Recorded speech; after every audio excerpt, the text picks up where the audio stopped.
So I'm curious, with the previous interviews that you gave, did you make the same demand about no brown M&Ms, or was that just for us? That's relatively recent, just because I had a very bad experience with brown M&Ms last BlizzCon, and I really shouldn't go on about that story because there was some Blizzard devs involved, and it could go in a very ugly place. Understood. Lives would be ruined. Yeah. You're listening to the Goblin Goldcast with Dex and Mac. I got mouths to feed, so let's get this thing started. Time is money, friend. Good morning, good afternoon, or good evening, Azeroth. You're listening to the Goblin Goldcast, your guide to making gold in World of Warcraft. This is episode 36. I'm your host, Dex, coming to you from Napa, California. With me on Skype is the man with a clear conscience and a very bad memory, my co-host Mac from Anchorage, Alaska. How you doing, Mac? I don't remember anything. Plausible deniability. There you go. She's seen me drink, so, you know.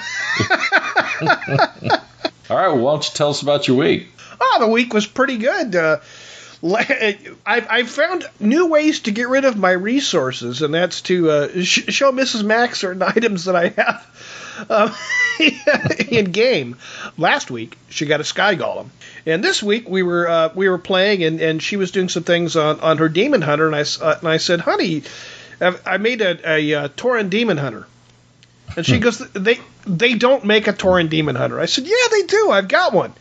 She goes, "No, they don't." And so I said, "You're in the Tauren or you're in the class hall for the Demon Hunter, right?" She goes, "Yeah." I said, "Well, hold on a second, I'll be right there." So I had used my coin of many faces, and it put me in Tauren form, kind of like I did with the Pandarian last week. I went down there into the Demon Hunter area to the class hall. She's standing there, and she goes, "How in the?" And she used a couple 4-letter expletives. "Did you do that?" I said, "It's a new thing, honey, you know."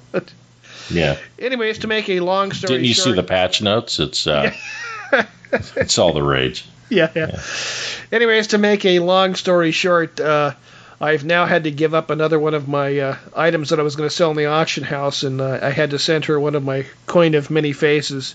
So now I've got one less that I can sell in the auction house, but Mrs. Mac is happy, and...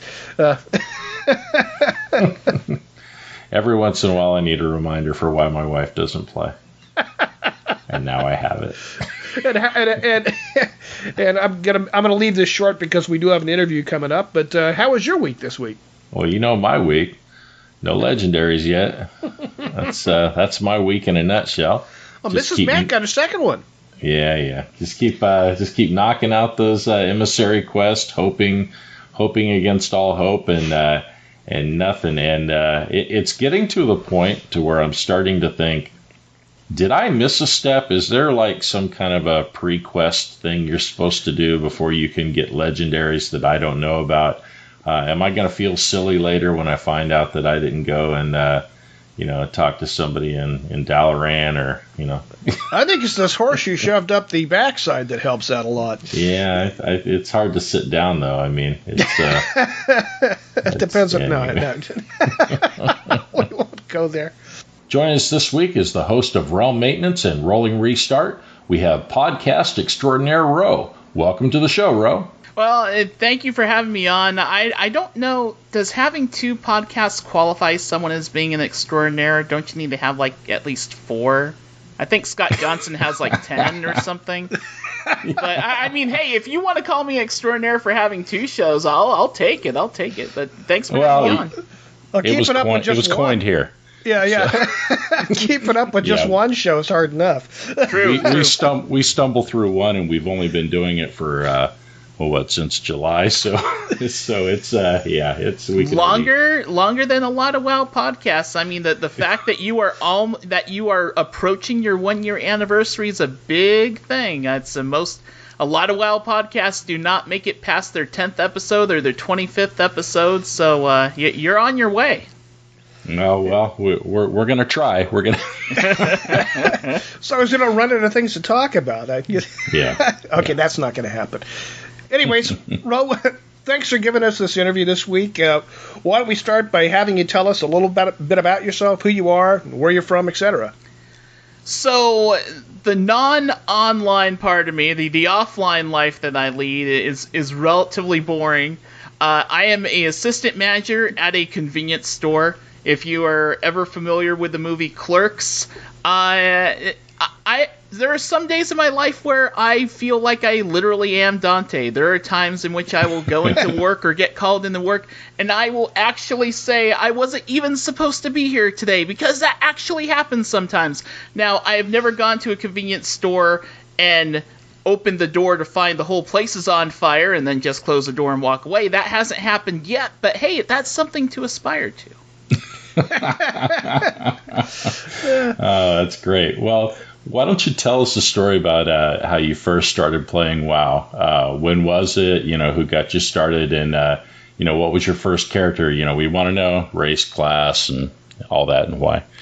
Sure. So this is kind of a somewhat lengthy story, because I've been playing MMOs since the early days of games such as Ultima Online was actually my first MMO, and that led me to Final Fantasy XI, and that's relevant because the guild leader, or in Final Fantasy XI they called it like a link shell group. The leader of that group in my Final Fantasy XI guild, his character name was Jet Seraph. And when World of Warcraft launched, there was this weird animosity that people in Final Fantasy Online had about people who would ditch Final Fantasy for World of Warcraft. It kind of reminds me of, people ditching WoW for Final Fantasy, the new Final Fantasy Online game, and other online games and stuff. But he ended up leaving for World of Warcraft, and the guild ended up changing, eventually dissolving and stuff. And I was a little bit bitter about World of Warcraft for a while, but I eventually got to the point where it's like, there's some things about Final Fantasy that that version of the game, I was just kind of getting tired of it, and like, okay, I'm going to give WoW a shot. This was late Burning Crusade, so the Black Temple had just opened, and it was shortly before Zul'Aman had become available. Ended up going into WoW, and the first character I created was a human warlock. The reason I created a warlock was very weird. So in Final Fantasy, I played a red mage. And the equivalent of what's tier gear in Final Fantasy, those sets had names after them. And the name of the set for red mage tier gear, essentially, was called the Warlock's Attire. So I figured, well, there's a class called Warlock in World of Warcraft. Maybe it's very similar to Red Mage then? How different can it possibly be, right? It ended up being entirely very different, but I stuck with the class because it ended up being very different. It was fun. I got to summon demons and rain hellfire upon my enemies and stuff, and it was weird going from playing a character that I always kind of envisioned myself as being this, like, good character to this character that's kind of, at least from my point of view, the way I played it, it's like kind of like an anti-hero type of thing. Right. But yeah, and for half the time that I played WoW, my main, and it's been the same main the whole time, but he started out as Alliance, and I would about halfway into my time playing WoW faction change and then switch over the Horde. But that's basically the whole origin of it. Because I ended up playing a red mage in Final Fantasy XI, that led to me rolling up a human warlock in World of Warcraft, because the tier gear in Final Fantasy was named after a warlock. So there you go. You play a mage mostly now, right? No, I still play warlock. I do have a mage on the Convert to Raid guild on Airy Peak, which I haven't messed with in some time. My primary alt, which is also weird for me to say because I would have alts but rarely play them, but I've actually been playing an alt more frequently in this expansion than any other, and that is a goblin shaman named Joltsy. Elemental? Yeah, Elemental's the off spec, but her main spec is healing. But yes, it's totally a very punny name. Some people are pyromaniacs. She's an electromaniac. There we go. Wait, I mean, you got your start similar to I did on MMOs. I mean, I started off over in the Ultima Online, then moved over to I had somebody that I know that dragged me into EverQuest. What? Yeah. Okay, so I'm going to take you off on a tangent. What server did you play in UO? You know, I can't even remember the name of the server. Does the name Chesapeake ring a bell? It's relevant information. You know, I literally played there about 3 weeks before Dex. Is that all you played? Is 3 weeks? Yes, it was about 3 weeks. I had just got the game. Oh man! I had just got the game, and then you said, "Hey, we've got to try this other one," and then I got hooked and never played on the other one because I kept getting disconnected. Well, our listeners have heard the story of how that happened before, but it's kind of funny that I found the game by complete accident. EverQuest was an accident. I meant to buy another game. And when I realized it was a game that I was going to have to pay monthly for, I was like, oh, who would ever do that? who would ever pay every month to continue playing a game? Well, I'll try it anyway. And I tried it, and I'm like maybe, I don't know, an hour into it, and I call him up. I said, you got to buy this game. Nice. No, you need to go now. And that's when I was hooked on MMOs. One thing go ahead. Oh, I was just going to say, in Ultima Online, for a period of time, I was actually what was known as a seer. I created, I wasn't, like, paid by the company, but the company gave me extra tools and privileges to spawn creatures and create storylines for other players in the game. Oh, there you go. So yeah, I did the guide program on EverQuest for a while. Yeah, it basically kind of a similar kind of thing in a way. But yeah, I got to actually create storylines and stuff on the Chesapeake server, or Shard as they called it. So that was a pretty cool experience. Ultima Online is top-down view, right? Yes. Yeah. And Ultima Online was I was having issues with dial-up at the time, and we were in the process of getting my DSL hooked up. And when Dex called me and got me set up talked me into getting EverQuest, it's like, my DSL isn't hooked up, my dial-up, is having issues. My internet wasn't hooked up, and I remember you telling me, "Well, I've got this Earthlink account." You can dial. I can have X number of people on my Earthlink account, and I had unlimited long distance at the time, so I was dialing in to San Francisco from up here in Anchorage onto his Earthlink account, and that was how I played for the first couple of weeks. Speaking of dial-up, this is like a complete tangent, but one of my biggest World of Warcraft claims to fame. And people will not believe this. It is literally a fish story. But in Wrath of the Lich King, I kid you not, and I have the achievement to prove it, dated and everything, I won the Stranglethorn Fishing Extravaganza on dial-up. Oh, sweet. There you go. That is hardcore. Play World of Warcraft on dial-up. I remember how hard it was to play EverQuest on dial-up, and WoW has a little bit more requirements, I think, to run. Yeah, and nowadays for sure. That was like right near the end of me being on a dial-up connection. But yeah, I tried to do the fishing contest on dial-up, and somehow miraculously won. Fantastic. Well, what realm are you playing on right now? And is it PvE or PvP? I am currently on a PvE realm. Okay. It's Earthen Ring, which is the home of the AIE Mega Guild. It's a guild so large that it's literally like, I think, 8 or 9 guilds that use a mod Greenwall for shared chat.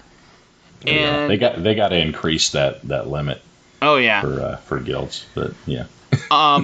Like I said, I do have a couple of characters in the CTR guild on Airy Peak. I don't play them all that frequently, but I've primarily been on Earthen Ring for the past several years. Oh, fantastic. Okay. Awesome. So, I know earlier you did raid earlier, but how would you classify yourself as a player? Are you a hardcore raider, a filthy casual, or somewhere in between? Or do you prefer to solo, do dungeons, or PvP? It's changed a lot. When I first started playing WoW, I was really into raiding because, like, from my past experience in Final Fantasy, I loved fighting what were called H&Ms, which were, like, really long timer spawned rares that took full alliances of players to down and only appeared once every few days. And in WoW, that for me, that kind of translated into raiding. Karazhan was my first real raiding experience, and I loved Karazhan. I thought it was great. When Wrath of the Lich King came out, we did Naxxramas felt kind of easy, but then Ulduar came out, and I am one of those people who I fit the cliche. If you ask me what was my most favorite raid instance of all time in WoW, I will still say Ulduar, because it's just such an amazing instance. It innovated raiding in a lot of ways, and it does some things that I wish raiding would go back to doing. I like dynamic difficulty. I hate just flipping a switch in the UI, the toggle between normal, heroic, and mythic, actually affecting the environment to make the difficulty harder. It just feels awesome. Right. Yeah, Warlords wasn't too much fun for you then, right? Nah. For raiding, Warlords was terrible. For gold making, wow, Warlords changed my freaking life for gold making, and we'll get into that later, and not just with garrisons and stuff like everyone else did. It's funny when we hear from somebody that somebody will write us and say, "Hey, Dex and Mac having problems making gold." I used to be able to make a lot of gold in Warlords. And it's funny because you have to step outside the garrison. It's because our question is who played Warlords and didn't make a lot of gold. I want to know who that person was, because they were doing it wrong. I don't usually say that, but they were doing it wrong. For sure. Anyway. But back to the question. So in Wrath of the Lich King and Cataclysm, I raided fairly heavily and even did some heroic content in the groups I was in. I led a couple of raid teams at different points during then. I would say in between Cataclysm and Myths, I started to become a bit more of a casual player, just simply because I was finding I was exploring other games. And as time has gone on, Blizzard's released new games with, Hearthstone, Diablo 3 sucked some of my soul, Heroes of the Storm, Overwatch. So this love for World of Warcraft, I've been playing the game for, umpteen years now, it feels like.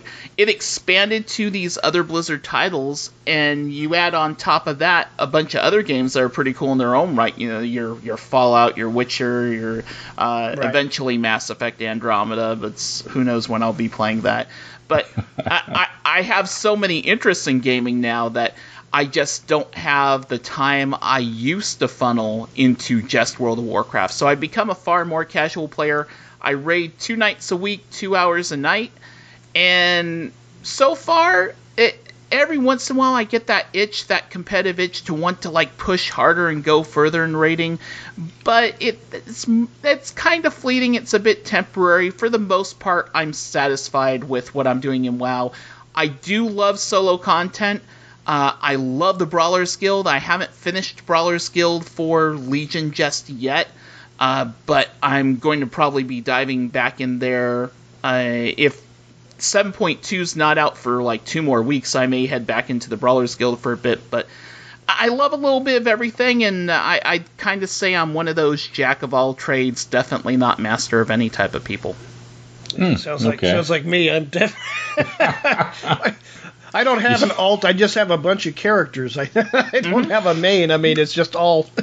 Well, the interesting thing for me is I do play my shaman a fair bit, but I really like doing most of the content on my warlock, just because I feel I have so much game time invested in that character. I don't think I could ever abandon it. Well, I'm going to make a prediction about that, since you said you have a shaman. I predict that after 7.2, you're going to be playing the shaman a lot more. That mount. He totally knew where I was going with that. Lovely. It's the best mount in the game. I mean, the warlock mount is okay. I'm glad you say it's the best. I agree. The warlock mount is okay, but that mount will have me playing my shaman more. Absolutely. It's better than the little pizza pan that the mages have. The mage gets. Oh yeah. I think the Dalaran sewer grate now coming in frost, fire, and arcane flavors. There we go. I think we mentioned it right after that came. Right after they announced that, I think that was the one that we both agreed on was the best looking mount. Oh yeah, by far. I mean, it made me. I don't like playing shaman. It's one of those classes I can't get into for some reason, and I wish I could because I look at that mount and say, I got to learn how to play a shaman because I love that because I'm a big mount guy. But we're probably going to get recolors of all these things in some other form later on down the road. Probably. But, I'm 2 mounts away from Mount-tacular, which is the 250 mount achievement for Fellfire Hawk. So I will likely get that unlocked by obtaining the Warlock Class Hall mount in 7.2. Yeah, I got about I think I got about 30 to go before I hit that. I'm gonna have to get on the ball on it. Yeah, there are more mounts to choose from. I know that unfortunately all the class mounts aren't going to individually count towards that. I don't think. It's just going to be one, but we all have expenses in the game, and everyone needs to make gold to, pay those expenses. If you were to say, try to approximate, what percentage of your time would you say playing is spent actually making gold? I'd put it in the neighborhood of 30 to 40%, and that may seem like a lot for some people, but for me, I don't even really consider it like taking too much of my free time, simply because the things that I do to make gold and the way that I make gold in World of Warcraft allows me to do other things and multitask, primarily listen to podcasts. So I'm usually doing more than one thing at a time when I'm making gold. If I'm making gold, I'm listening to a podcast, or I'm watching something on another screen at the same time, kind of loosely. And it doesn't seem like too much of a chore to me. So, but if you take my average game time nowadays, it's probably about a third of my time is spent making gold. But I'm addicted to it. That Warlords of Draenor was good for one thing, is that it just gave people access to such absurd amounts of gold that it got me hooked on gold making. Before Warlords of Draenor, did not care about making gold. I think the most gold I ever had prior to Warlords, I think I broke 100K once, and I felt proud of myself for doing that, and I'm like, wow.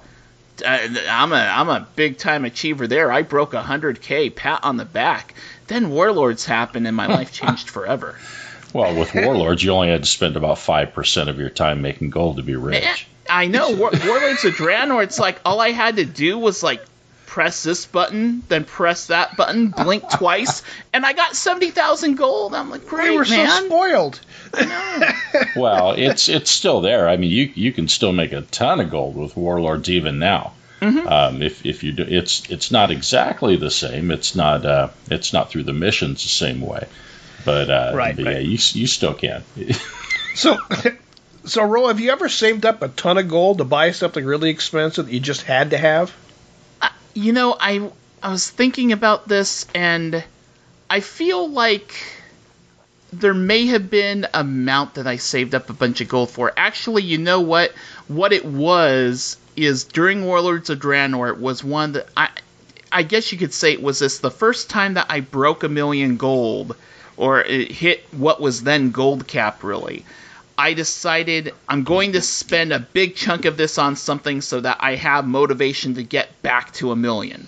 And I ended up purchasing a mount that was obtainable from the collectible card game, but could also be sold on the auction house. And it's this kind of like a Burning Legion version of a Black Drake called a Fell Drake. Oh, sweet. I want to say I feel like that cost 230 or 240K at the time, something like that. I think that's the biggest thing I have spent gold on playing the game. Okay. At this point, you're a well-known podcaster with a large audience. What made you decide you wanted to do that, and how did it all start? All right, so that goes back to the time between Cataclysm and Mists, where things were, it was kind of a lull for a lot of people, and that was the one time where I felt I was getting really kind of bored with World of Warcraft, and I'd heard about Mists of Pandaria, and I was kind of really questioning, do I want to play an expansion with pandas and stuff like this? I don't know. I wasn't that person who was like, ew, pandas, but I was kind of questioning the direction that the game was going. And it was the first time that I really wondered, just how long am I going to be playing World of Warcraft? And at that time, I had been a listener of literally dozens of WoW podcasts. I would say there's probably, at that point, 30 some odd active World of Warcraft podcasts, and I listened to at least half of them. And I had this itch to want to create content for those podcasts, to create segments like at the end of the instance or Convert to Raid, you'd hear some people would submit 1 to 2 minute segments for those shows. So I was like, that might be a fun thing to do. But I didn't start with a segment for those shows. I started with a smaller WoW podcast. It's no longer around now, but it was called Something Suggestive. Right. And the host of that podcast, Jan, a great person, she took my segment, ran it, and she was so happy with it. She encouraged me to make more and send them her way. And she also basically provided me the encouragement to create a second segment for another podcast, and that ended up being a segment for Convert to Raid called The Dojo, which was basically like giving people that had been doing Raid Finder tips for how to get ready for content in Mists of Pandaria. I would say it was probably 2 or 3 weeks after that from urging from Jan and from a couple other people that I was motivated to actually create a podcast of my own, and I wanted to make something that, from my point of view, I thought people hadn't necessarily heard before. And with as many WoW podcasts as there were, I figured there's probably a space to create a podcast for people who love World of Warcraft podcasts. I mean, right. Heck, back in the day, you have cable TV, and I'm pretty sure this still exists, but you have a channel called the TV Guide channel, which is literally a TV channel dedicated to TV channels, right? You're right. So why not create a podcast dedicated to podcasts, and even specifically WoW podcasts, which may seem crazy, but when you have 30 different shows that are WoW podcasts, why not? And that's where the whole concept of Realm Maintenance was born. Right. It started as a WoW podcast. As more Blizzard games got created and my interest expanded and grew, I decided to have it cover podcasts for other Blizzard games as well. And that's kind of the nutshell origin story of how Realm Maintenance was born. Rolling Restart is a relatively newer WoW podcast, and that's a result of me realizing, Realm Maintenance is covering podcasts for all Blizzard games, but back in my roots of doing this podcast stuff, for a while I was a co-host on a WoW podcast called All Things Azeroth, and I realized being away from just specifically WoW podcasting, I wanted to get back to that. So I decided to alternate Realm Maintenance and this new project, Rolling Restarts. So on some weeks you have Realm Maintenance, on other weeks you have Rolling Restarts. Yeah, you know what I can't get over? You actually compared your show to the channel on cable TV. Yeah. I don't. Oh, come on! You're not doing yourself you're doing yourself kind of a disservice there. I think you're a lot more than that. Okay, so it's entertaining, It's true. I would say that the concept of Realm Maintenance and what the show is, it borrows inspiration from a whole bunch of sources, like my inspiration for different clips for how I would start a show or end a show. I take pieces from here and there as far as like other WoW podcasts, as far as like what other shows do. Like the whole interview thing, the very first few episodes of Realm Maintenance didn't do interviews. But then I decided, well, why not try the whole interview thing? Why not interview other podcasters? So rather than me talking about other podcasts, give these podcasters time to talk about their show and why people should check them out. And that led to me kind of borrowing a little bit from, you know, kind of behind the actor's studio type questions and stuff and so on. Yeah. Well, you've got a good, you know, quote unquote radio presence, and you connect well with your listeners. I mean, I listen every week. Do you have a philosophy or any golden rules, so to speak, that you keep in mind while recording your show? It's an interesting question. I mean, I'm flattered that you say I have a great radio presence because I'm probably a little too hard on myself often. I feel like I'm just, a lot of the times when I make these shows, I feel like I'm still just some average Joe who decided to make a podcast because I like to hear others talk, and I found out I like to hear myself talk too. But, you know, a lot of it has to deal with a little bit of confidence, self-esteem. It's like it can be tough putting yourself out there, but realize that there are a lot of other people like you. If you've ever had just the curiosity or the urge to like want to create something, if you've ever felt like you want to create a podcast but you're not sure if people would listen, one bit of philosophy I've went into making this whole podcast thing is, I'm not looking to be the next Scott Johnson. I'm not looking to be the next big podcaster, you know, from like other big podcasts out there, stuff like that. My goal isn't to be superstar famous or anything like that. My goal is to make something that shares my love and my passions, and at the same time, hopefully, gives someone out there some useful information that they can take with them and make their own love for podcasting and stuff better. If I changed even one or two people's lives or how they do podcasting or how they listen to podcasts because of what I do, mission accomplished. And from the feedback I've gotten over the years of doing Realm Maintenance, I know that I've done that.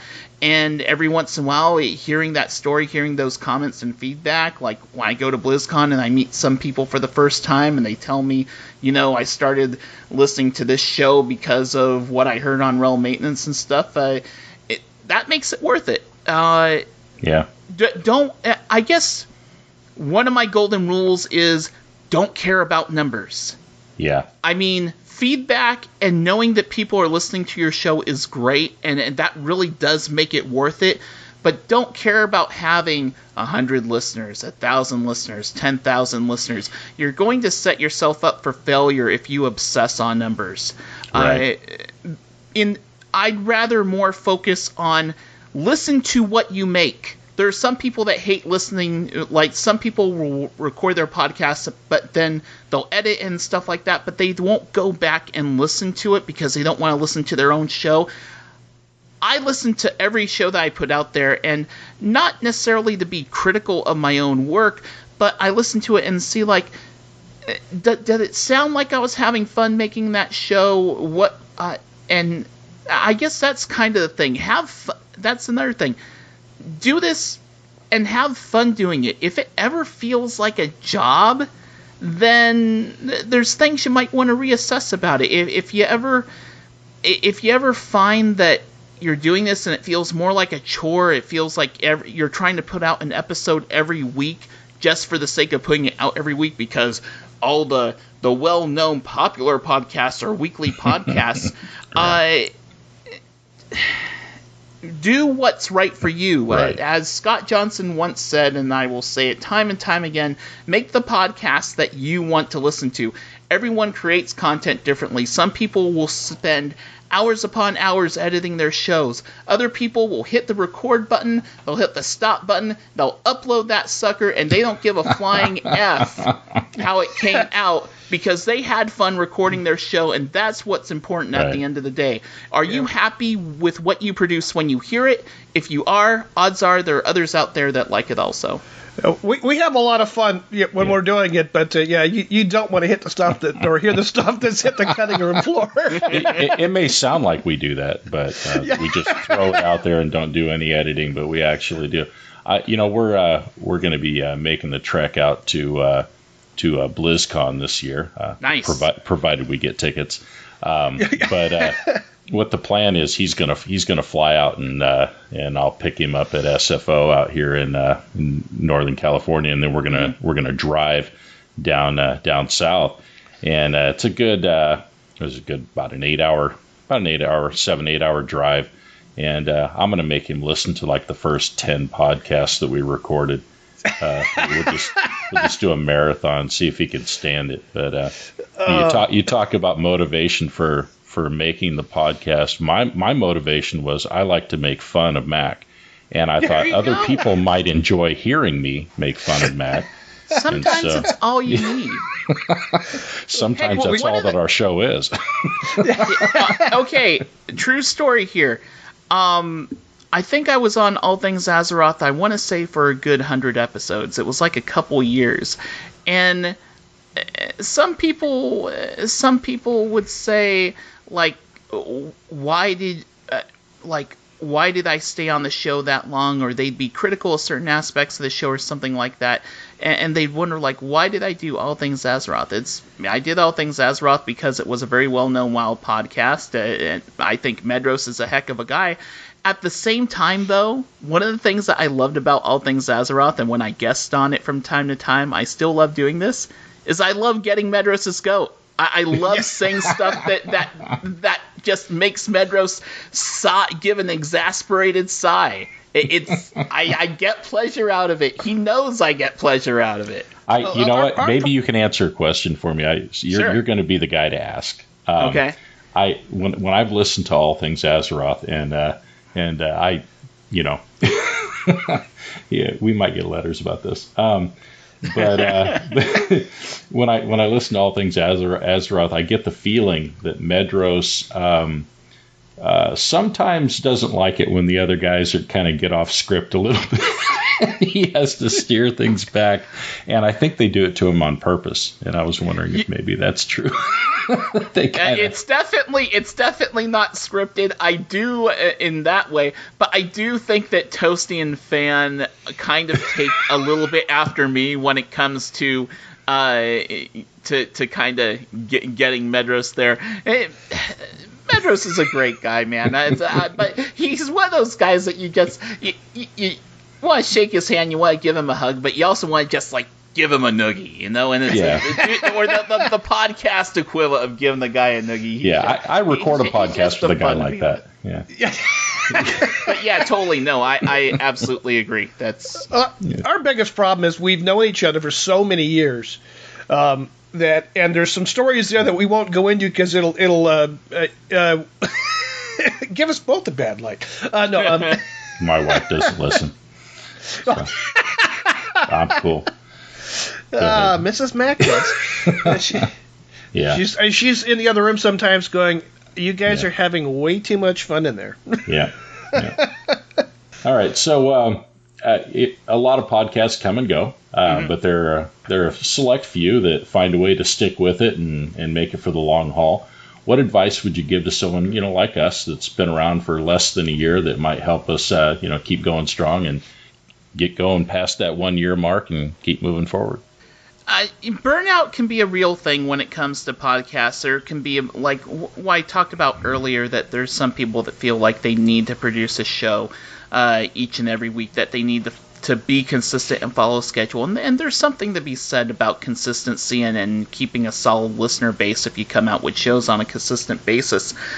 But again, more importantly, it's about being a little bit selfish and recognizing, putting yourself first, your enjoyment of what you are producing, and also knowing your limits, recognizing when you feel you're becoming disinterested or burnt out, and then if you feel that way, taking a little time to analyze just what is it that I'm doing that's made me possibly lose the fun and excitement that I've had for putting this podcast together. That happened to me with Realm Maintenance. I've covered almost every Blizzard podcast out there, but there's still like a good 20 or 30 podcasts left to cover. I probably have enough podcasts out there where I could do Realm Maintenance on a weekly basis, but last year, in addition to the fact that I wanted to go back to WoW podcasting a bit more, last year I was starting to kind of feel the burnout starting to come on. I was like, okay, I need to change something about how I'm doing the show. And I realized that I had accomplished a lot of the goals I wanted to originally accomplish with Realm Maintenance, was that trying to give podcasts out there, big or small, a chance to be featured, spotlighted, so on and so forth. I was revisiting a lot of shows, and it was time to change up the format some. By putting out the show less frequently, but still, instead of every week, now every other week. It's less work for me. Realm Maintenance is a far more scripted and organized kind of thing that I put together compared to the Rolling Restart. The Rolling Restart's very simple to produce because there's very little editing involved there, and there's not all these segments and stuff. So make the adjustments that you need to recapture the fun. If the show's starting to get, just like I said, if you're having fun listening to your show, if you're having fun making the show, odds are there are people that are enjoying the show also. By the same token, if you are starting to get bored with your show or tired with your show, there's a chance that other people are also getting bored or tired with your show. So make the effort to make changes, to find things that make you have more enjoyment out there. If it means adding a segment or eliminating a segment or changing how you do things, maybe changing your recording time, maybe changing how much time you spend editing because you realize that, you know what, maybe I don't need to remove every single time I inhale and exhale. Trust me, at the beginning that I did Realm Maintenance, I spent hours on what was basically a 20-minute podcast, removing every single freaking breath that I took. Oh, man. I think people, if they listen to our first few podcasts, they might say, wow, they sounded more polished in the beginning, and now that, no, it's, no, you know what? I don't edit as much anymore. Spoiler alert.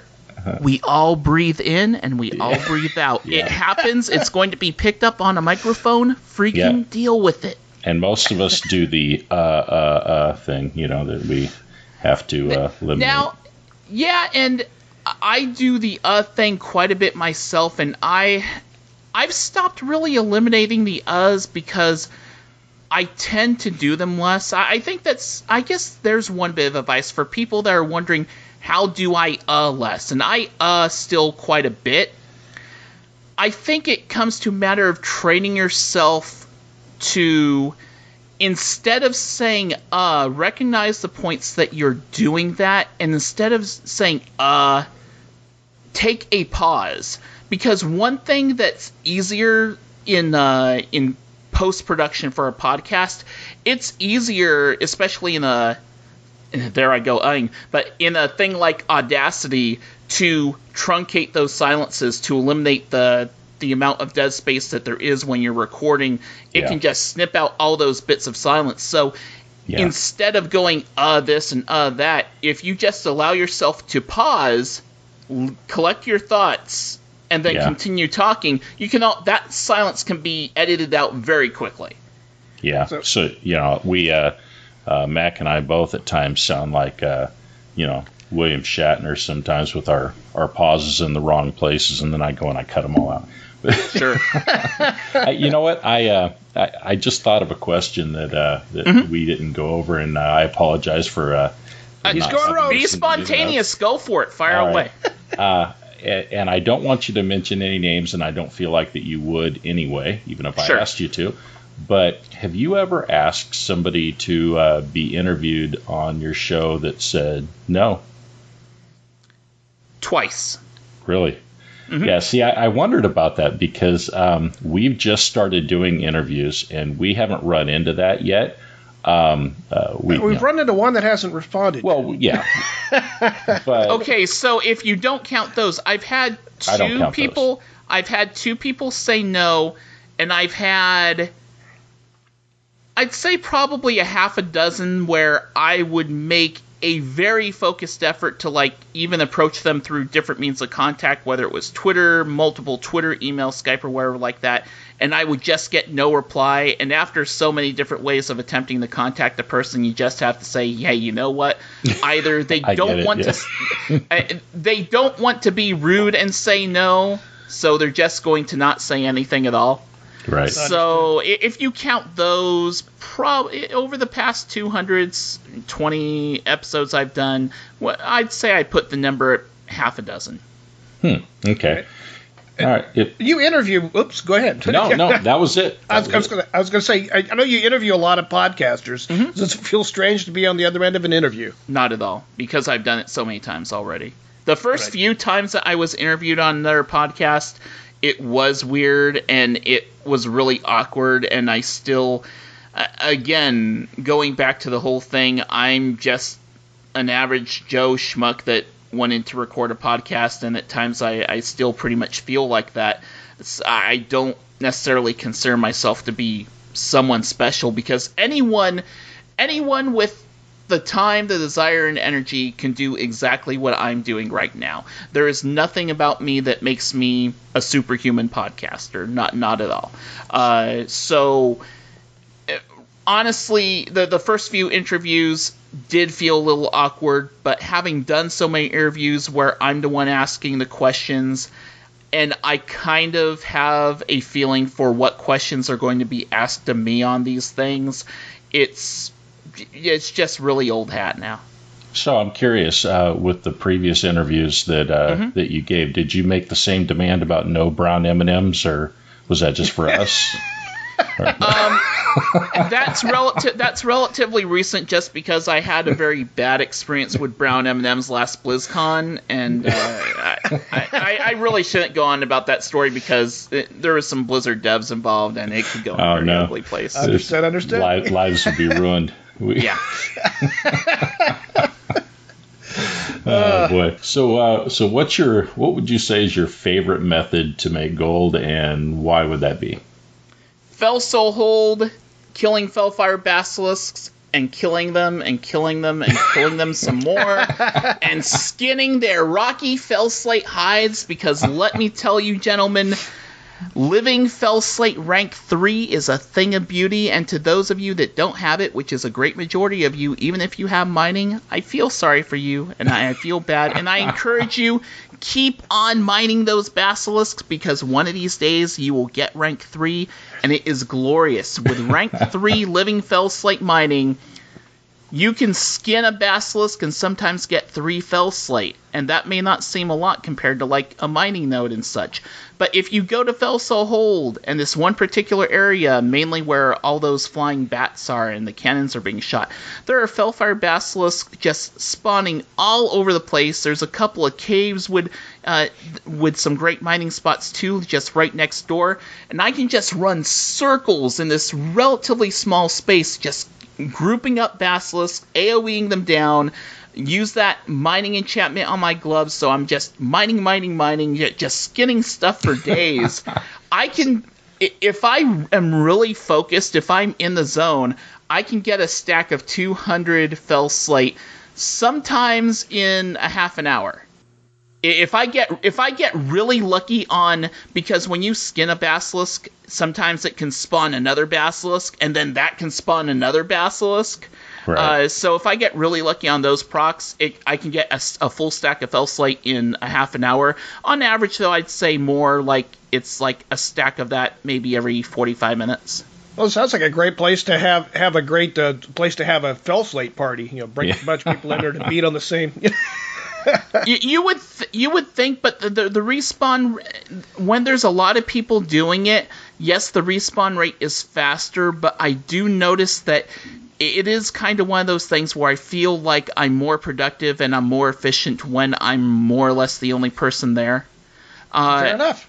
Also, if you're playing a class that can solo those big infernals, do it, because you can skin them and get 4 or 5 Fell Slate, and the drop rate on the ancient mana gems and crystals is higher off of them. So I'll put up the Fell Slate on the auction house. The blues that you get off of skinning, like mana gems and stuff. You're also getting Blood of Sargeras from skinning and mining, and that can be transformed into other trade goods through the Blood Vendor. And that is my main bread and butter right now in Legion. It used to be that my main source of gold making was through the acquisition and sales of rare battle pets. Warlords of Draenor, that was probably the big thing there, was battle pets, and I'll probably go into that in a little bit. But right now it's all about just Fell Slate mining, gathering, and putting it up on the auction house and selling it for tons of profit. I do not use Trade Skill Master. I do not use Auctioneer. Another man after my own heart. I do appreciate the uses that those add-ons provide, but I've just been the kind of casual gold maker that just, I take stuff, I put it up on the auction house. The one thing that I do use is I will use the mobile auction house, because that is very handy. And man, I wish the auction house functionality in game was as good as the mobile auction house app. It does some things that the in-game auction house just doesn't do, unless you actually use an add-on as well. Yeah, some people have had issues. Little accidents with that, but So, Ro, what was your biggest gold making win since you've been playing? Going back to Warlords of Draenor, there's this little thing called a garrison mission, and pushing that one button over and over again. Yeah. That button, though, it was in Warlords of Draenor, but you see, my primary gold making in Warlords, again, I was going over to battle pets and stuff. This one particular pet called the Servant of Demedos. It was a rare drop off of a mob called Demedos in Shadowmoon Valley. Yep. And you could kill it for a chance at the drop once a day. And my RNG must have been incredibly good, because I know some people would farm that thing every day and they'd go 2 or 3 weeks without seeing a Servant of Demedos drop. On average, I was getting 2 drops a week. And at the very beginning of Warlords, those suckers were selling for bank. I think the highest I ever sold a Servant of Demedos for was maybe, 60,000, 70,000 gold. I bet you have a lot of legendaries. I have 3 right now. You were talking about your RNG. I have 3 legendaries right now, which I think is about par for the course for like a lot of people that are playing more or less logging on every day. Yeah. I have incredibly bad luck, and Mac has the opposite of what incredibly bad luck is. But yeah, it's all about, for me, it was that one particular. I farmed that one particular pet more than anything else, and there were other pets I would farm too. But Servant of Demedos, that thing was just making money for me hand over fist. This is back in the day when WoW tokens were only costing 28 or 30k gold. Selling something for 70,000 might not seem like a big deal, because nowadays that's not enough to even get a WoW token. But back then, that's 2 WoW tokens. Yeah, that was crazy. Oh yeah. Well, what comes up comes down, and we talked about the big win, and everyone's had that big oops moment. For Mac, it was the whole sleeping pills and laxative in the same night, but we won't get into that. We all have investments or ideas that didn't quite pan out. Was there one that you would say comes to mind that you would kind of wanted to take back? Yeah. So, one thing about Fell Slate, is that it's in very high demand, and it can get a little pricey at times. And when you mine a whole bunch of Fell Slate, and you have several stacks of it, you can be very eager to put it up on the auction house and sell it. Oh no.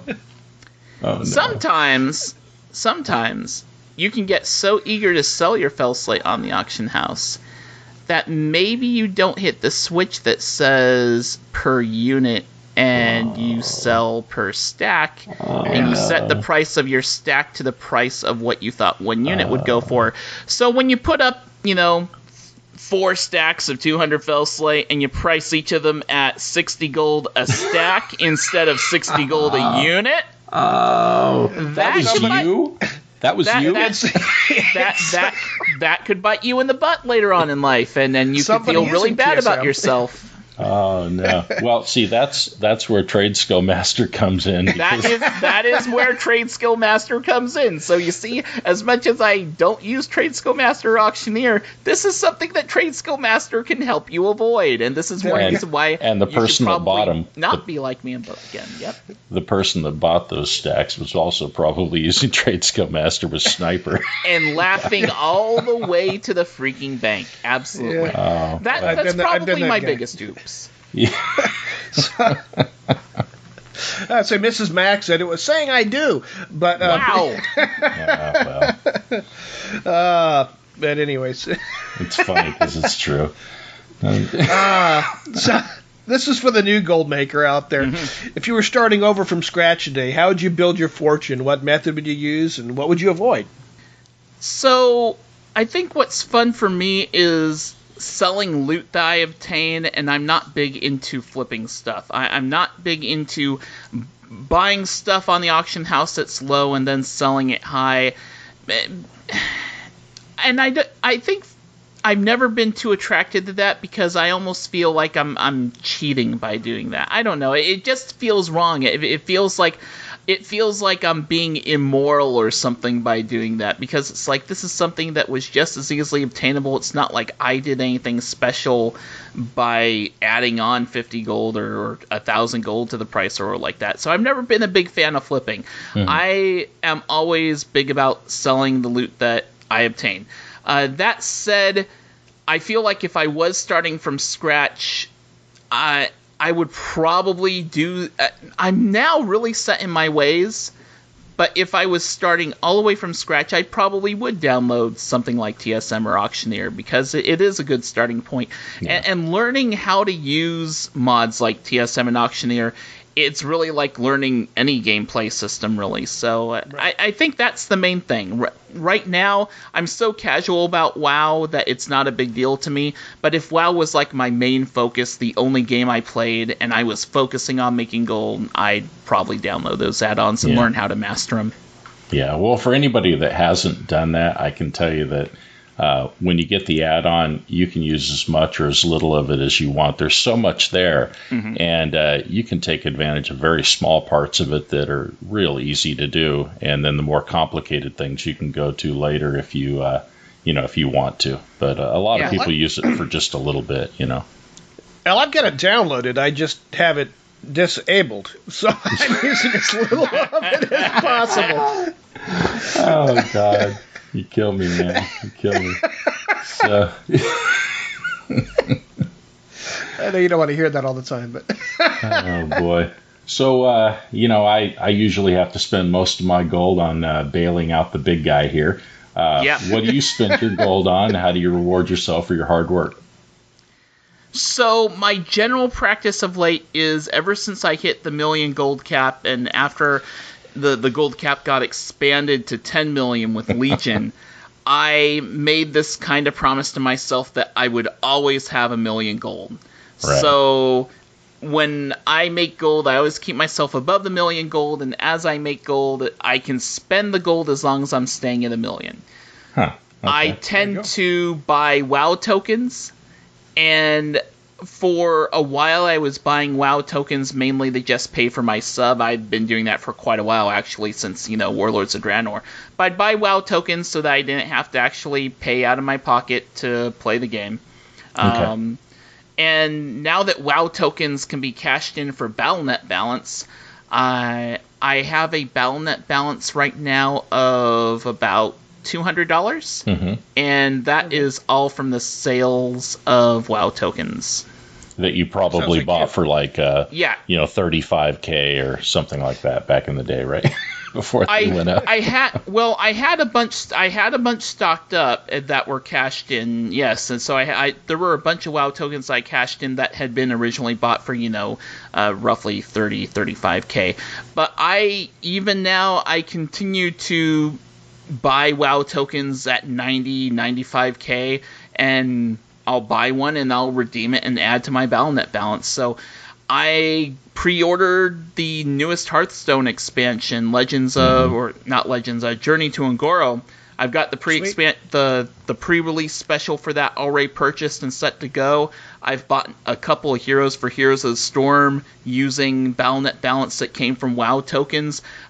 Now that WoW tokens can be turned into Battle.net balance, it's allowing what I do in World of Warcraft when I'm listening to podcasts to turn into not having to spend money in the other games that Blizzard makes. So it's win-win for me. Oh, yeah. It's an awesome change. I mean, Overwatch loot boxes, give me all of them. I'll buy 50, sure.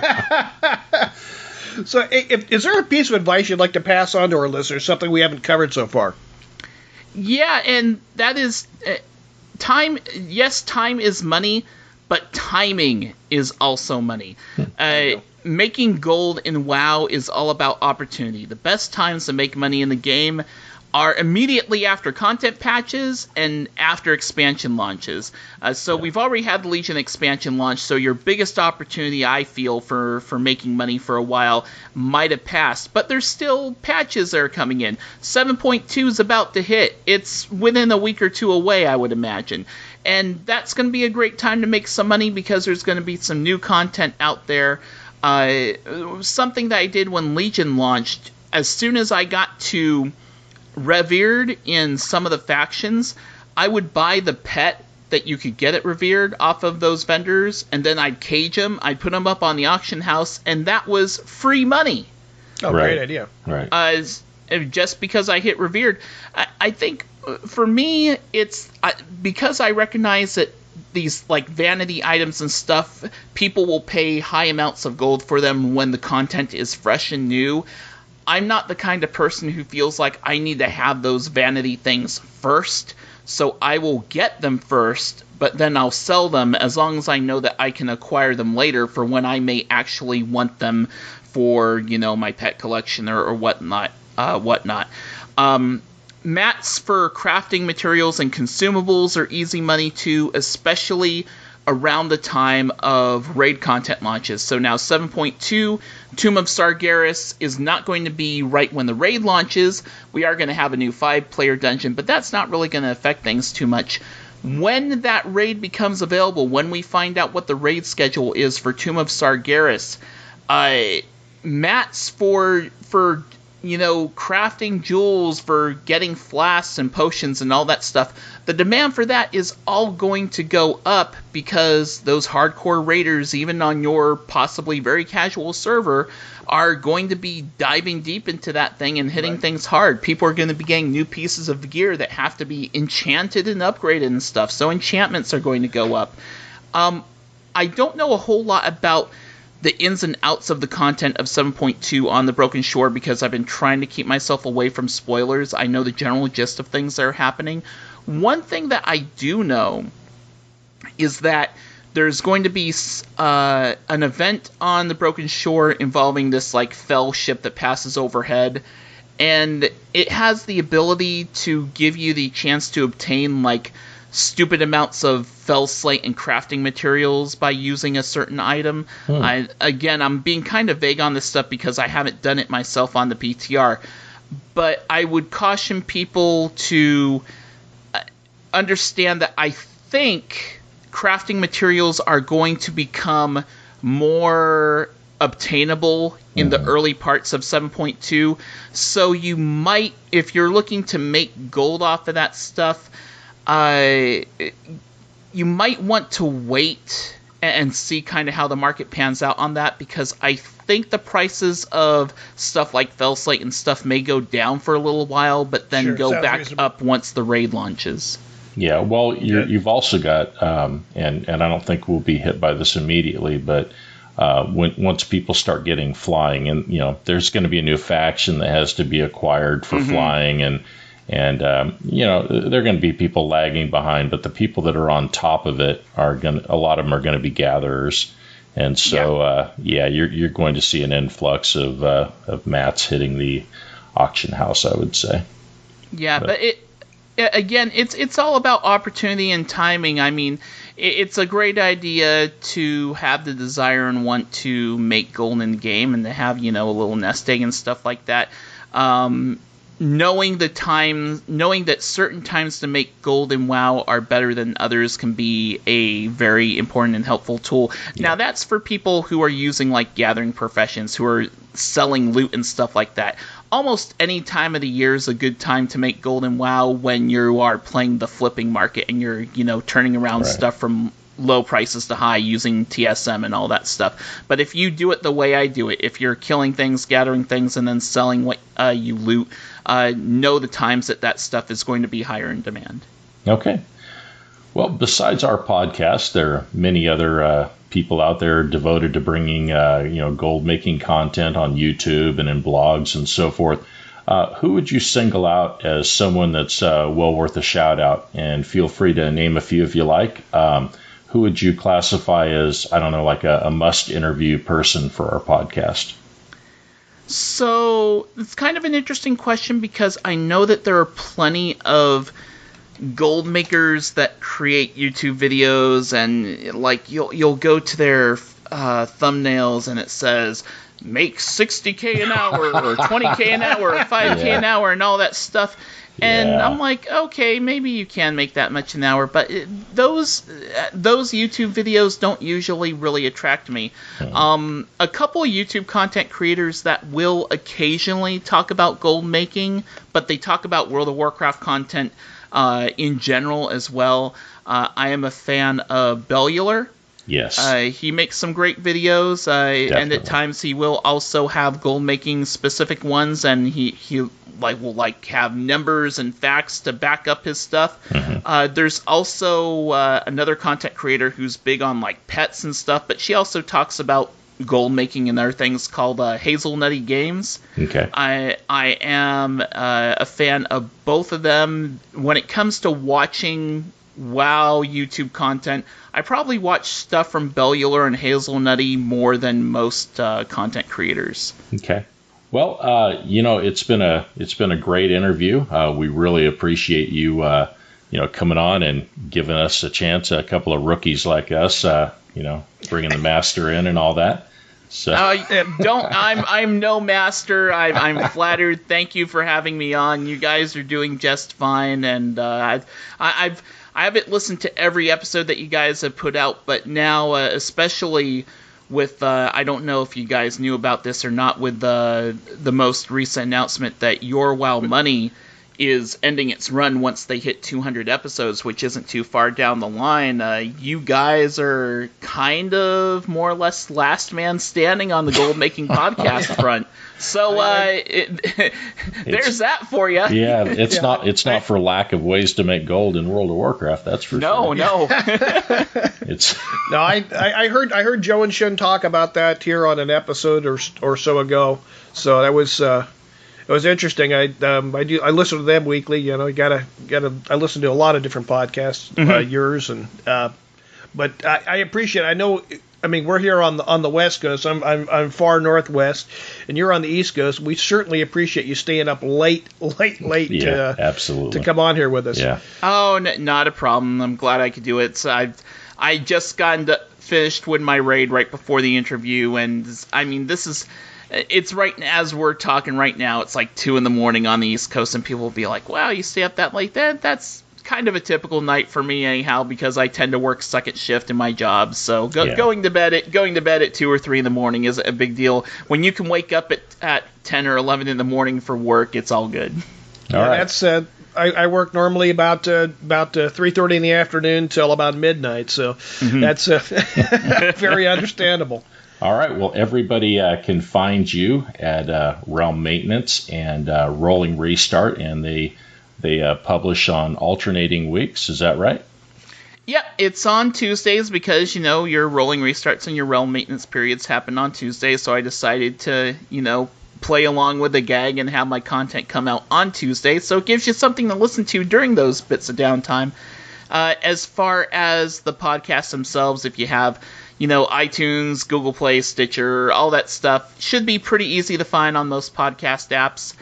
And as far as the websites, You can check out the websites for the shows too. If you're looking for other WoW podcasts, or say you're into other Blizzard games, go to realm-maintenance.com, and on the front page there, I've set up the front page so that if you scroll down, you will see links to all sorts of Blizzard podcasts, World of Warcraft podcasts, Hearthstone, Overwatch, Diablo, you name it. If you're looking for more shows to listen to, or if you've somehow forgotten the link to this podcast, you'll find it there. All right. Well, thanks again, and you take care. All right. Thanks for having me on, guys. I appreciate it. Well, I think that's going to about wrap up this week's show. I'd like to thank Schaefer Bates for his awesome work as the Goblin voice at the beginning of each show.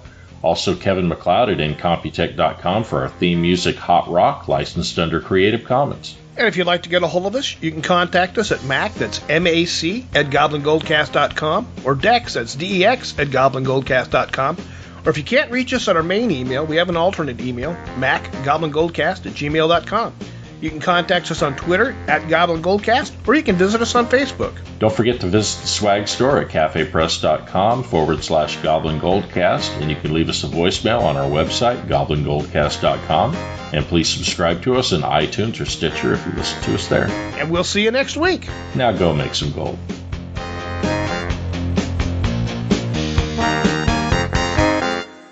I've got the perfect girl for you. Janice, I apologize to you if I don't seem real eager to jump into a forced, awkward, intimate situation that people like to call dating. I don't like the feeling. You're sitting there, you're wondering, do I have food on my face? Am I eating? Am I talking too much? Are they talking enough? Am I interested? I'm not really interested. Should I play like I'm interested, but I'm not that interested, but I think she might be interested, but do I want to be interested, but now she's not interested? So now all of a sudden I'm starting to get interested. And when am I supposed to kiss her? Do I have to wait for the door? Because then it's awkward. It's like, well, good night. Do you do like the ass out hug?